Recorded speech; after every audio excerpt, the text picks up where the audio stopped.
继续要来讲，宜兰大溪温泉，台湾有出名，当地阁有真侪好食在地美食，但是大溪无夜市啊哦。大溪乡的乡长宣布好消息，全新的观光夜市今仔日开幕，唔但提供游客甲民众好食好耍的新所在，嘛要带动地方的经济，提高就业率。好吃的三星葱肉串哦。 有包三星葱的烘肉串，真香真好食。经过大溪观光夜市的游客，拢真热闹。新鲜。好，再咬一口。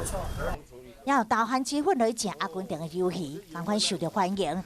另外来巡视的大溪乡长，伊嘛来食米血粿。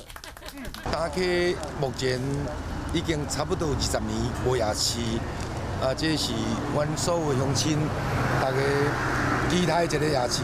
就是看好大溪每档有上百万的观光客，创办夜市的业者规划120个单位，要用在地特色美食带动地方经济。有10位是要来咱的大溪这的乡亲，30位左右的年轻人创业。听说这里有新兴创业，所以我来到这边。12月13开幕的大溪观光夜市，也个乌沟啊大线进行游水分离，而且有装设静电的油烟机，防止空气污染，要正做兼有美食，也个有环保的魔幻夜市。